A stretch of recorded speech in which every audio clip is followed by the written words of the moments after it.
rather look for accommodation through official sites and official numbers, and the best thing is to go to the place. Hi there and welcome back to The Bridge. If it's your first time here, my name is Nomlindi. What is this channel all about? So I make videos that help to facilitate the transition from high school to university, but mainly speak about the lessons that I learned from Varsity, and yeah, today is no different.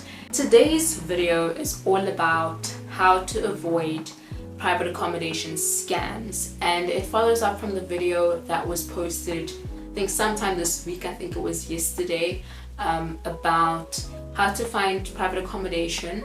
But today we're talking about how to avoid scams when looking for private accommodation. I will probably not get the terminology right, but I think you'll get the idea of what to look out for and what to be careful of.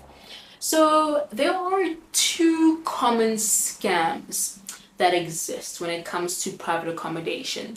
So as you're looking for accommodation on your apps, your property apps, and as you're looking for accommodation, for example, if you're on social media and there's accommodation postings and advertisements on Facebook or things like that, be careful of the following things. So firstly, there are people who advertise accommodation that simply doesn't exist. Like if you're looking, for example, for accommodation in, I'm just gonna, Johannesburg, and then someone says, someone posts an advertisement, there's accommodation available at the Suitcase Accommodation. Obviously it will be a more sophisticated or professional sounding name than that. They'll say, you know, we have 2 single rooms available at the Suitcase Accommodation for 5,000 Rand each. Maybe you're not even in Johannesburg yet. Maybe you're in Mpumalanga and you're like, oh my goodness, this accommodation is really affordable. And they say, hey, look, in order to secure this, accommodate this place, we need an urgent deposit of 10,000 Rand because there's so many other people who are looking for accommodation, and if you don't pay it by today or by tomorrow, we're going to give your place to someone else. And then people, out of desperation, pay a deposit without having signed a contract, without having viewed the place, to basically for an accommodation that does not exist. Like this, the Suitcase Accommodation does not exist. The second type of scam is a more interesting one. There are people who are completely removed, who have nothing to do with an actual accommodation place, right? This random stranger who posts an advertisement and says, there are 2 rooms available in this accommodation for 6,000 Rand for each room. And the thing is that they use the name of an actual accommodation place, but they are completely, they're not employed by this accommodation place. They aren't an agent for this accommodation place. They are just a complete stranger. They are a scammer who says there's 2 places available at this accommodation place, and then someone thinks when they're searching, like, oh, you know, this is the real accommodation. And then once again, they're like, you know, you need to pay a deposit before someone else, and they pay a deposit, and it turns out that this person was completely unrelated to that actual accommodation place. Let me give you a more solid example. So let's say there is an actual building, an actual accommodation place called the Brave Accommodation. Like this building, there's employees working there, there's like it's actual accommodation, and there's this random guy, John, right?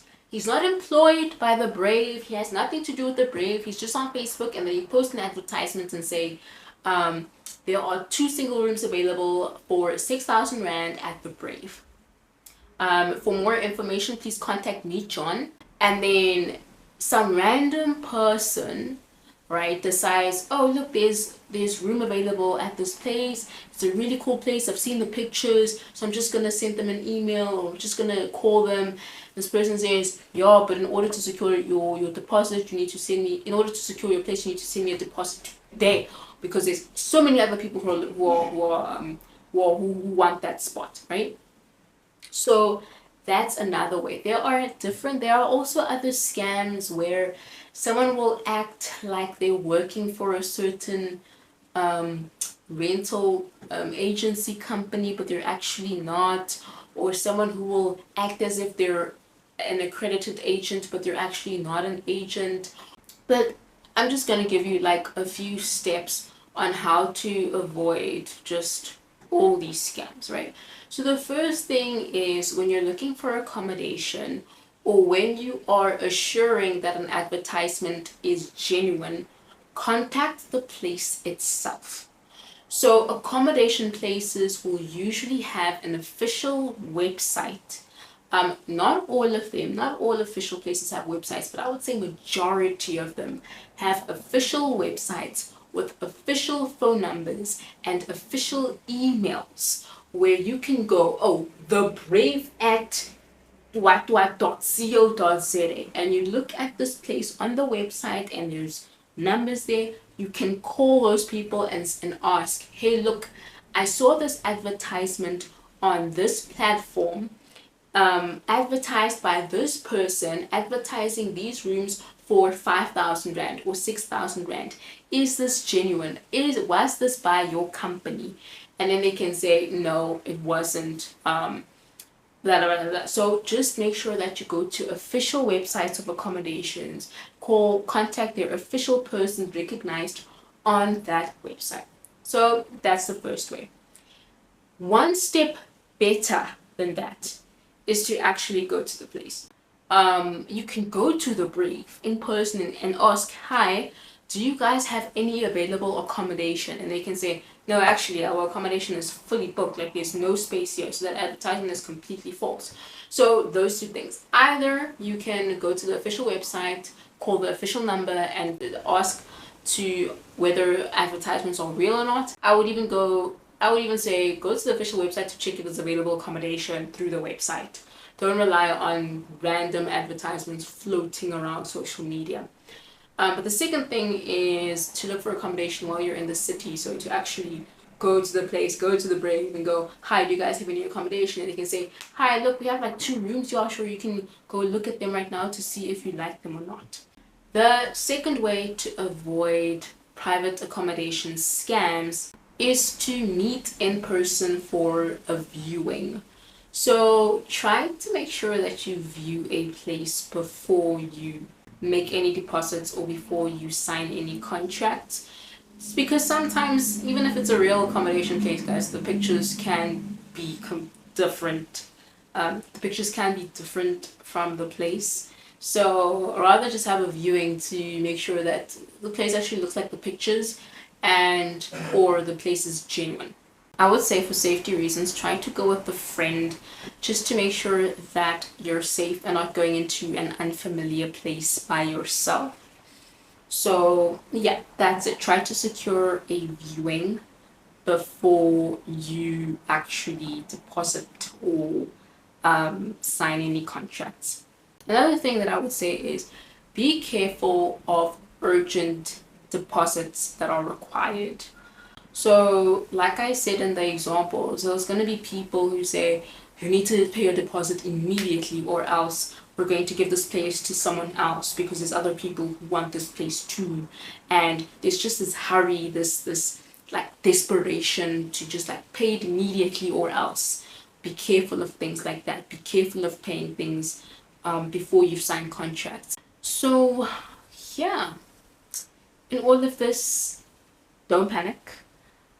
Things will come right. If you have any experience or have witnessed or observed any other scams or ways to avoid them, please put them in the comments down below. Remember, I've also put links of websites and articles where you can read about how to avoid scams. They're short articles, so hopefully that will be helpful. Remember, just stick to the basics. Just check if the website, the accommodation, check the official website, check official numbers, just whatever it is, just do things officially. Check the rental place, the rental company that is renting out or leasing that accommodation that's being posted. Call and ask them, hi, is this property still available? Can we go for a viewing? And yeah, that should be fine. People will not resist viewings. That's what property agents are for viewings as well. So yeah, I hope you come right, and I hope things will go well. You will be fine. Just do your homework and do things officially, and you'll be fine. All right, I'll see you in the next video.